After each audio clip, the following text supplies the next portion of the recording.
Hello Varun, நீ இப்ப எங்க இருக்க? Tell me madam. இப்பதான் நான் உங்களுடைய கால் பார்த்தேன். எப்படி இருக்கீங்க? ஏய், உனக்கு விஷயம் தெரியுமா? அப்பா உன்னை பத்தி கேட்டாங்க, உன்னை பார்க்கணும்னு சொல்லிருக்காங்க. எக்ஸலண்ட். அப்போ உனக்கு இதுல சந்தோஷம் தானே? ஆமாப்பா, அப்பா இத கேட்டது எனக்கு ரொம்ப சந்தோஷமாயிடுச்சு. ஓ, அப்படி சொல்றியா? அப்ப நமக்கு இடையில எதுவும் இல்லைன்னு சொல்ல வரியா? ஓ, ஜெலசி ஆயிடுச்சா? அப்படிலாம் கிடையாது. ஒரு அப்பாவுடைய மதிப்பு எல்லாருக்கும் தான் தெரியும். அப்படியா? அப்பா உன்னை பார்க்கணும்னு சொல்றாங்க, இப்ப என்ன இப்படி பேசுற? இரு, நான் சொல்றேன். எல்லாமே விளக்கமா சொல்றேன். அப்புறம் இன்னொரு விஷயம், அப்பாவை பாக்குறதுக்கு நீ எப்ப வர? என்னது, உங்க அப்பாவை பார்க்க வரணுமா? ஆமா, இதுக்கு ஏன் பயப்படுற நீ? கொஞ்சம் பயமா தான் இருக்கு. நல்லது, கொஞ்சம் பயம் இருக்கிறது நல்லதுதான். எங்க அப்பா மாதிரி நல்லவரை நீ பார்க்கவே முடியாது. எங்க அப்பாவும் ஒரு நல்ல மனுஷன் தான். அவருக்காக கூட தான் நான் வேலை பார்க்கறேன். ஆமா, இனிமே நீ என்ன வேலை பார்க்க போற? நான் சொன்னா நீ பயப்படக்கூடாது. அது என்ன சொன்ன பயப்படுற மாதிரி வேலை? ஒருவேளை உனக்கு பயம் வரலாம், ஏன்னா இதுக்குள்ள நிறைய விஷயங்கள் இருக்கு. இதுவரைக்கும் நம்மளுடைய இந்த உறவுக்கு நீ அவ்வளோ சீரியஸ்னஸ் எல்லாம் கொடுக்கல. ஆனா இப்போ எனக்கு புரியுது நீ ரொம்ப சீரியஸ்னஸ் கொடுக்குறேன்னு. நீ என் சீரியஸ்னஸ பத்தி புரிஞ்சுக்க மாட்டேங்கிற.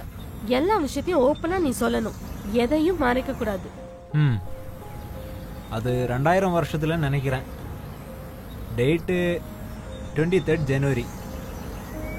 டைம் அப்போ காலையில் 6:15. அமெரிக்கன் கல்ச்சர் சென்டருடைய முன்னாடி வந்து AK-47 துப்பாக்கியால 4 பேர் மோட்டார் பைக்கில் வந்து சுட ஆரம்பிச்சுட்டானுங்க. 20 பேர் தான் அதில் அன்னைக்கு பாதிக்கப்பட்டிருக்காங்க.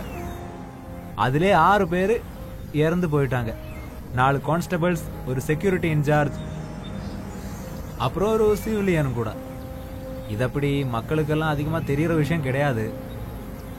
அப்புறம் உனக்கு தெரியுமா, அந்த 6 பேரில் மிஸ்டர் 6 யார் அந்த ஆளுன்னு? யாரு? அதுதான் எங்க அப்பா.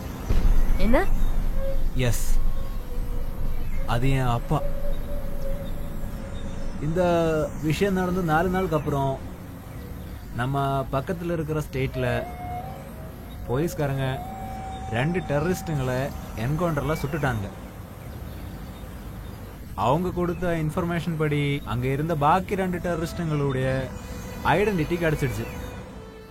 அப்போ போலீஸு ரொம்ப உஷாரா பல இடங்கள்லையும் தேடி அப்படி அதில் இருந்து ஒருத்தரை அவங்க அரெஸ்ட் பண்ணிட்டாங்க. அந்த ஆளை அதுக்கப்புறம் இந்தியாவுக்கு கூட்டிகிட்டு வந்தாங்க. கோர்ட்டில் விசாரணை ஆரம்பிச்சிட்டாங்க. அப்படி 3 வருஷங்களுக்கு அப்புறம் நம்மளுடைய நீதிமன்றம் அந்த ஆளுக்கு மரண தண்டனை விதிச்சாங்க. அதுக்கப்புறம் தான் கேமே ஸ்டார்ட் ஆகுது. அவங்களுடைய அரசியல் லாபத்துக்காக ஒரு சில அரசியல்காரங்கெல்லாம் இதில் புகுந்து விளையாடிட்டாங்க.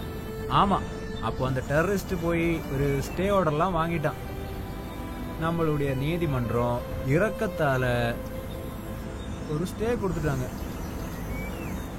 கிட்டத்தட்ட ஒரு 10 வருஷத்துக்கிட்ட ஆயிடுச்சு அந்த ஆள் பண்ணது சரியா தப்பான்லாம் தெரியறதுக்காக.